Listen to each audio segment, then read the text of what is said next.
Today we're going to be exploring some of the most compelling reasons that fans, scholars, and Tolkien himself offer to explain why the Eagles couldn't simply fly the ring to Mount Doom. Alright, the first reason is because Sauron has such a watchful eye on everything. Sauron was constantly watching for threats to his power, especially around Mount Doom and Mordor. The presence of eagles, a powerful and recognizable force, would have alerted him immediately. Their large size would be visible from afar, and Sauron could have dispatched Nazgul on fell beasts or other forces to intercept them. Number 2, we have Mordor's defense systems. Mordor was surrounded by a fortified perimeter and bristling with defenses, including archers, siege weaponry, and spells of protection that made entering by air extremely dangerous. The skies over Mordor would be perilous for any aerial attack, especially one involving such a small, identifiable group like the Eagles. Number 3, the Eagles' free will. So the great eagles are powerful, sentient beings, not simply animals to be directed. They serve the Valar and are highly selective in their involvement in Middle-earth conflicts. They really only assist when guided by a greater purpose, often resisting any expectation to be at the constant service of Middle-earth's inhabitants. Number 4, stealth was key. The entire quest hinged on secrecy. The Fellowship's mission was to be a covert operation, with Frodo and Sam traveling under the radar to avoid detection. An attempt to storm into Mordor with eagles would be a high-profile assault and immediately put the ring in the direct path of Sauron's forces. Number 5, the nature of the ring. The ring has a corrupting influence on anyone who comes close to it, even the powerful beings, except for maybe Tom Bombadil. The eagles, though less susceptible, may still have been at risk of falling under its sway, especially when close to Mount Doom. This would endanger the mission if they, too, became influenced by the ring's power. Number 6. The limits of the eagle's power. So the eagles, while formidable, are not invincible.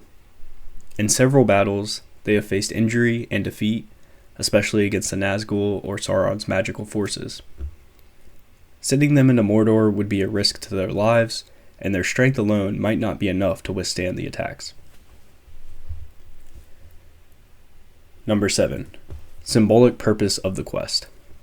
Tolkien intended the journey to Mount Doom to represent perseverance, friendship, and the inner strength found in small beings like hobbits. The journey required personal sacrifice, humility, and growth, elements that would be lost if the journey were cut short by simply flying to the destination.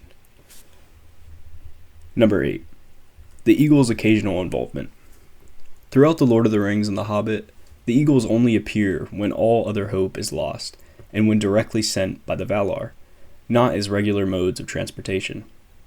So really their involvement in Middle-earth's affairs is typically as a last resort, aligned with divine intervention rather than strategic military planning. Number 9. Risk of capture and loss of the ring. Even if they made it close to Mount Doom, the Eagle's flight path could be intercepted, and the ring could fall into enemy hands. Any direct assault increases the risk of Sauron capturing the ring, which is exactly what the quest aimed to avoid. Number 10.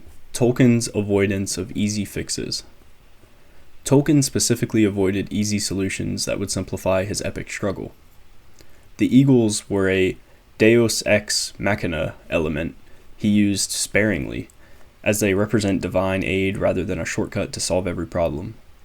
He designed Middle-earth to function with inherent struggles and journeys, reinforcing the theme that some paths must be walked rather than flown over. Number 11. The distance and physical demand on the Eagles.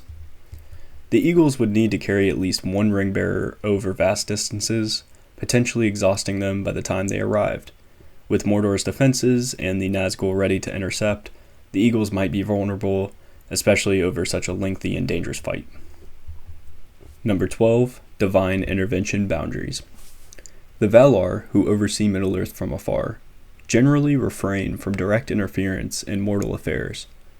Gandalf, as a Maya, was sent to Middle-earth in a limited capacity with strict guidelines to inspire others rather than acting as a powerful savior. The Eagles, being emissaries of the Valar, respected this boundary.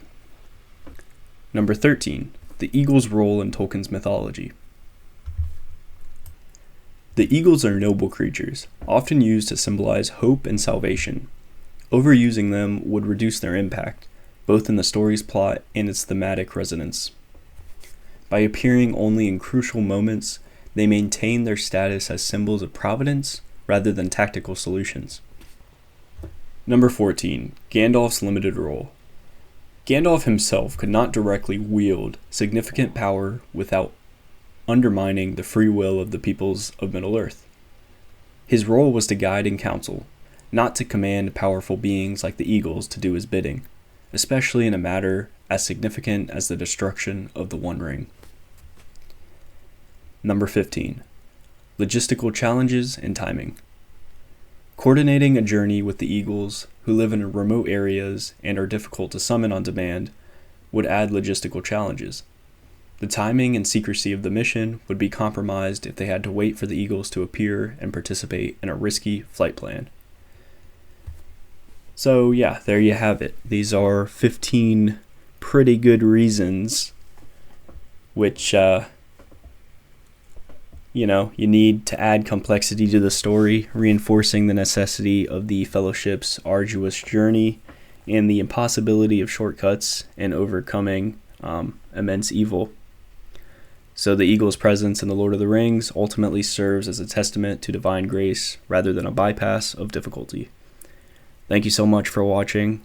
Make sure to hit that subscribe button and like the video if you liked it. Please comment as well. It helps the algorithm. Thank you so much.